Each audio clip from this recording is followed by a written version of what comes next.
వర్రా రవీంద్రారెడ్డి ఎవరైతే వైసీపీ అనుకూల social activist ఎవరైతే ఉన్నారో తన అరెస్టు సందర్భంలో జరిగినటువంటి వ్యవహారం ఇప్పుడు కొత్త వివాదానికి కారణమైంది. హైకోర్టు రాష్ట్ర ప్రభుత్వాన్ని తీవ్రంగా తప్పుబట్టినటువంటి అంశం ఇప్పుడు సంచలనం సృష్టిస్తుంది. అంటే పోలీస్ శాఖనంటే ప్రభుత్వాన్ని అన్నట్టే కదా, మాకే అబద్ధాలు చెప్తారా, కోర్టు ముందు ఉంచినటువంటి అఫిడవిట్లన్నీ తప్పుడువే, దీని మీద వివరణ ఇవ్వండి, ఈ మొత్తం వ్యవహారంలో తుది విచారణ జరుపుతాం, అప్పుడు అన్నీ తెలుస్తామంటే హైకోర్టు ధర్మాసనం రాష్ట్ర పోలీసుల మీద ఆగ్రహం వ్యక్తం చేసింది. Social media activist Varra Ravindra Reddy అక్రమ నిర్బంధం మీద వ్యాజ్యం దాఖలై 5 నెలలు అవుతుందని, అందువల్ల తుది విచారణ జరుపుతామని పేర్కొంది. రవీంద్రారెడ్డిని గత ఏడాది నవంబర్ 8వ తేదీన పోలీసులు అదుపులో తీసుకున్నట్టు సీసీటీవీ ఫుటేజ్లో స్పష్టంగా కనిపించడంతో పోలీసుల తీరు మీద హైకోర్టు విస్మయం వ్యక్తం చేసింది. ఈ విషయంలో కోర్టుకు పోలీసులు తప్పుడు అఫిడవిట్లు సమర్పించారని హైకోర్టు స్పష్టం చేసింది. తదుపరి విచారణ జూన్ 17కి వాయిదా వేసింది. ఈలోపు పోలీసులు ఏమైనా చేయొచ్చునంటూ సీసీటీవీ ఫుటేజ్ తాలూకు హార్డ్ డిస్క్ సీల్డ్ కవర్లో భద్రపరచాలని రిజిస్టర్డ్ జ్యుడిషియల్ ని హైకోర్టు ఆదేశించింది. తదుపరి విచారణ సమయంలో దాన్ని తమ ముందుంచాలని సూచించింది. ఈ మేరకు న్యాయమూర్తులు జస్టిస్ రావు రఘునందనరావు, డాక్టర్ జస్టిస్ కుంభవ జడల మన్మధరావులతో కూడిన ధర్మాసనం సోమవారం ఉత్తర్వులు జారీ చేసింది.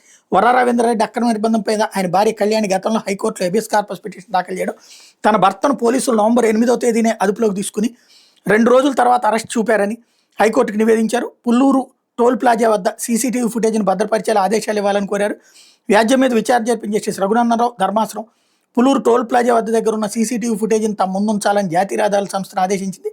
ఈ మేరకు సీసీటీవీ ఫుటేజ్ని కోర్టు ముందుంచారు. అందులో ఎవరెవరు ఉన్నారో పరిశీలించి ఆ వివరాలు తెలపాలని కళ్యాణి తరపు న్యాయవాదులు, పోలీసుల తరపు న్యాయవాదులను ధర్మాసనం ఆదేశించింది. తాజాగా ఈ వ్యాజ్యం సోమవారం మరోసారి విచారణకు వచ్చింది. కళ్యాణి న్యాయవాది పిఆర్ రెడ్డి కొవ్వూరి వాదనలు వినిపిస్తూ రవీందర్ రెడ్డిని పోలీసులు అక్రమంగా నిర్బంధించారని తెలిపారు. ధర్మాసనం ఆదేశాల మేరకు ఇటీవల తమ హైకోర్టు రిజిస్టర్ జ్యుడిషియల్ సమక్షంలో సీసీటీవీ ఫుటేజ్ని పరిశీలించామన్నారు. ఇందుకు సంబంధించిన నివేదికను సీసీటీవీ ఫుటేజ్ హార్డ్ డిస్క్ని కోర్టుకు సమర్పించామని చెప్పారు. గత ఏడాది నవంబర్ 8న పుల్లూరు టోల్ ప్లాజా దగ్గర రవీంద్రారెడ్డి మరో 2 పోలీసులు అదుపులో తీసుకున్నట్టు చాలా స్పష్టంగా ఉందన్నారు.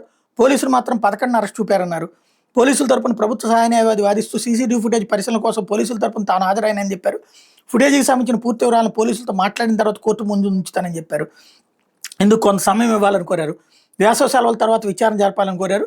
ఇంతకాలం వర్రా రవీంద్రారెడ్డి అక్రమంగా అరెస్ట్ చేయలేదంటూ బుకాయిస్తూ వచ్చిన పోలీసులు ఇప్పుడు హైకోర్టుకి అడ్డంగా దొరికిపోయారంటూ సాక్షి హైలైట్ చేసుకొచ్చి సీసీ కెమెరాల సాక్షిగా హైకోర్టుకి చిక్కారు. కర్నూలు పుల్లూరు టోల్ ప్లాజా దగ్గర వర్రా రవీంద్రారెడ్డి గత ఏడాది నవంబర్ 8న అదుపులో తీసుకుని 10ని మాత్రమే అదుపులో తీసుకున్నామంటే ఇన్ని రోజులు హైకోర్టు నమ్మిస్తూ వచ్చిన పోలీసులు అబద్ధం చెప్పినట్టు తెలిపోయింది అన్నటువంటి దాన్ని ఇక్కడ ఈ సందర్భంగా ప్రస్తావించుకొచ్చింది.